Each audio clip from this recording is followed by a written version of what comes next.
Halo, selamat hari Minggu. Semoga kalian semua dalam keadaan sehat semua ya. Jadi beberapa hari lalu ada seorang selebgram yang tahun berapa tahun lalu gitu ya, dia sempat viral karena dia mengkritisi pemerintah suatu provinsi gitu kan. Jadi itu rame banget lah karena dia dianggap berani gitu kan. Terus masih mahasiswa kalau nggak salah pada saat itu gitu kan. Terus dia dapat beasiswa di luar negeri, sekarang dia kayaknya udah lulus, tinggal di luar negeri, dan dia mengeluarkan sebuah statement yang wow gitu, yang apa ya, ngeri banget karena di Indonesia ini hal yang apa ya, hal yang pasti menjadi bahan hujatan, bahan hinaan, lu bakal terisolir lah pokoknya gitu kan. Jadi dia mengumumkan kalau dia adalah seorang gay gitu kan. Dan memang secara manusiawi kita pasti kesel gitu kan, kaget gitu. Tapi satu sisi kita ada kasihannya juga gitu kan, terus ada prihatinnya juga.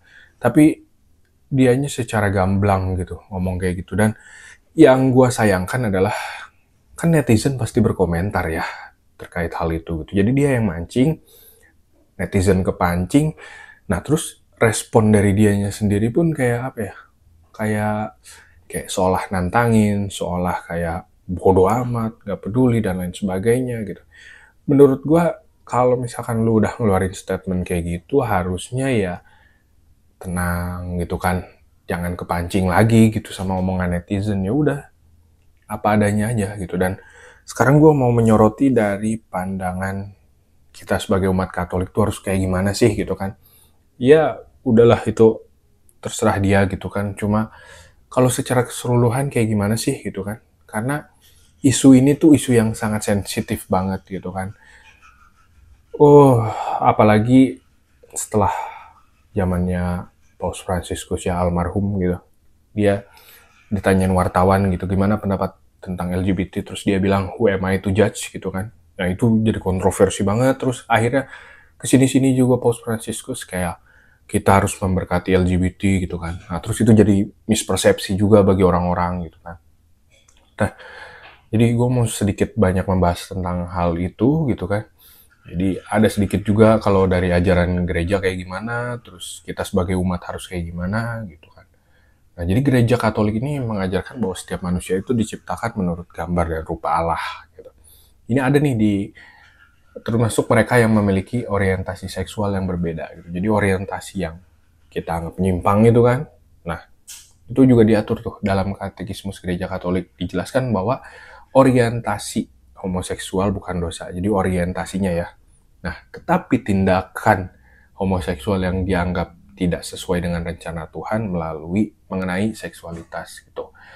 Jadi ya orientasinya bukan sebuah dosa tapi tindakannya gitu kan. Karena kita nggak pernah tahu tuh dia bisa menyimpang seperti itu karena apa? Entah karena masa lalunya dia mengalami kekerasan seksual gitu kan, mengalami pelecehan seksual gitu, kita nggak pernah tahu hal itu. Jadi itu bukan dosa yang dia buat. Nah tapi kalau dia udah tahu orientasi seksualnya berbeda, terus dia melakukan tindakan, nah itulah yang menjadi buah dari dosanya gitu.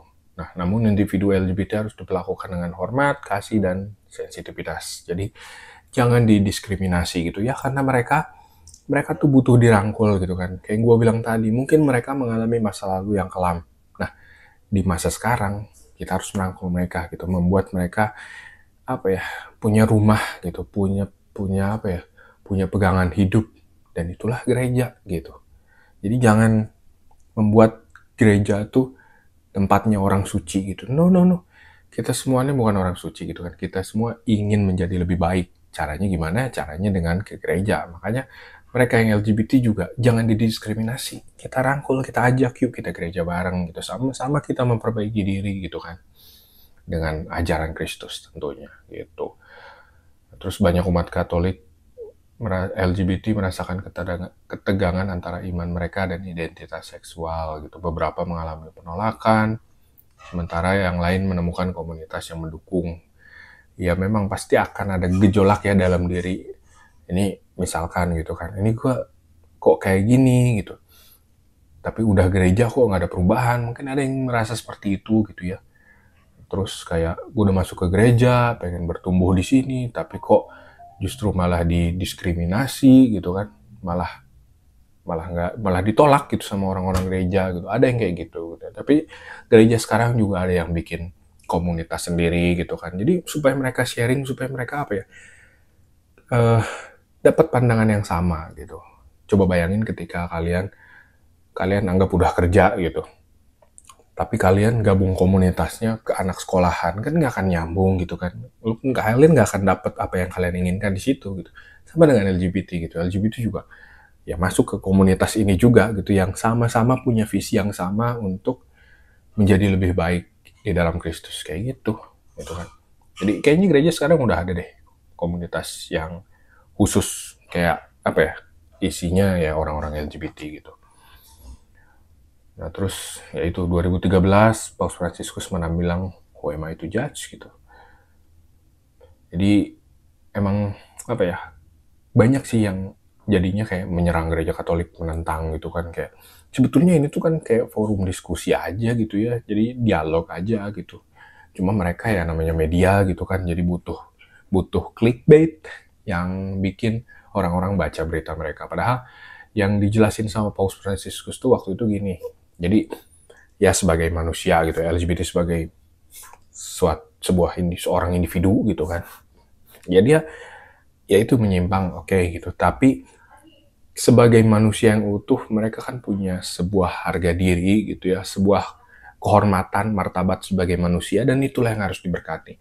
Tetapi ketika dia ingin menikah sesama jenis di gereja Katolik, itu sama sekali udah nggak ada toleransi, nggak ada dispensasi, itu sama sekali nggak boleh gitu.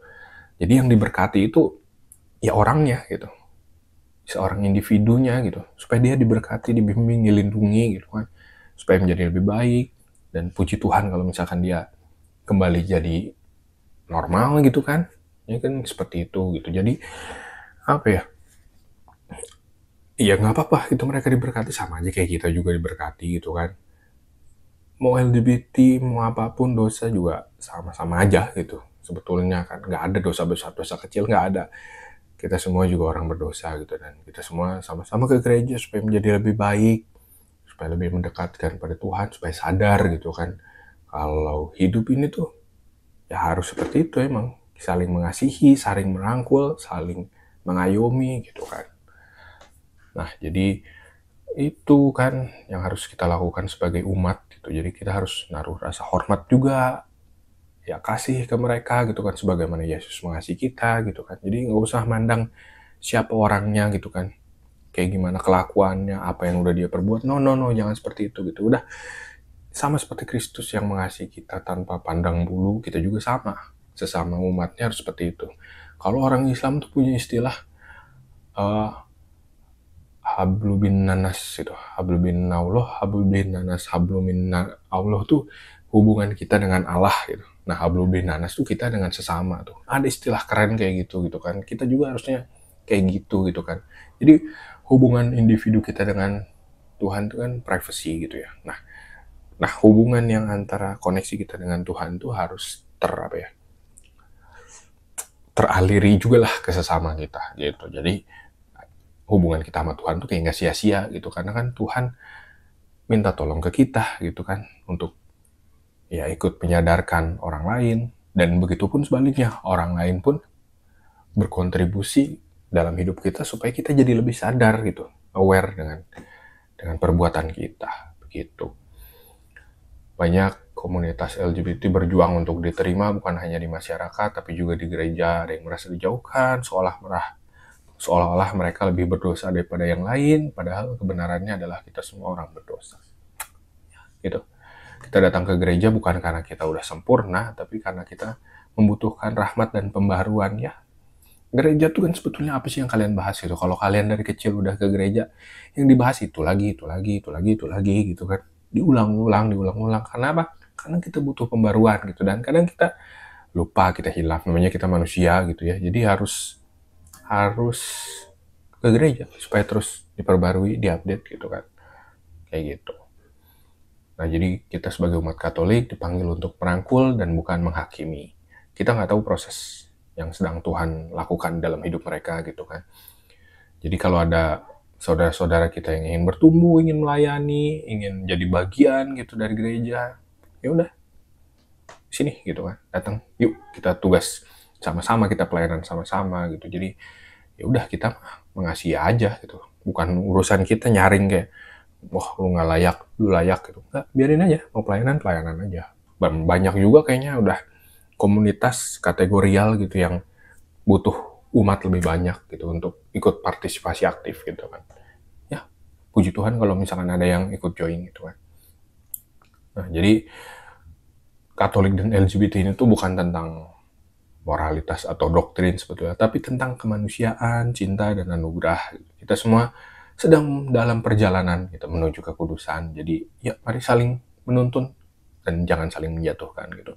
Kita jalan sama-sama, kita gandengan tangan, kita jadi pribadi yang lebih baik sama-sama gitu kan. Dan apa ya, tenanglah. Kita sebagai orang Katolik jangan berapi-api gitu. Yang boleh berapi itu emang wajar, tapi apinya kita gunakan jangan untuk membakar orang lain gitu. Justru kita harus jadi api yang menghangatkan dan jadi api yang menjadi terang untuk orang-orang yang lagi kebingungan nih di dalam gelap gitu. Jadi Yesus saya tidak menolak orang berdosa gitu kan, dia duduk bareng, makan bareng, mengasihi mereka dan membiarkan kasihnya mengubah mereka gitu. Jadi yuk kita lakukan hal yang sama gitu. Jadi apa ya, ada sebuah kalimat yang cocok nih untuk menggambarkan keadaan ini gitu. Cuma aku lupa naruh di mana ya kemarin ya. Sebentar.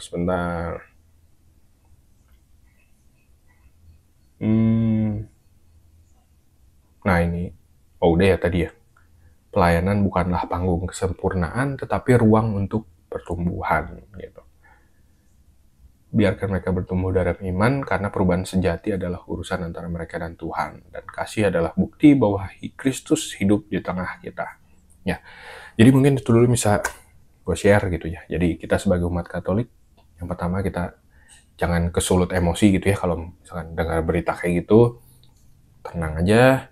Kita doain mereka, kita rangkul mereka, kita ajak mereka untuk bertumbuh dalam gereja. Kalau mereka mau pelayanan, kita ajak pelayanan bareng gitu.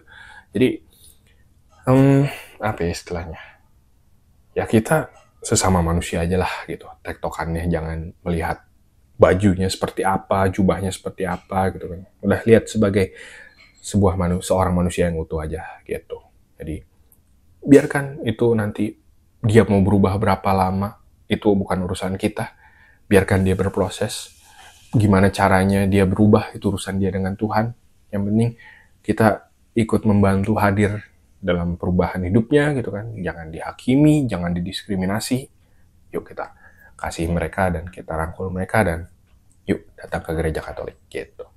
Oke, mungkin di video kali ini itu udah bisa gue bahas. Thank you so much yang udah nonton. See you next time. God bless you.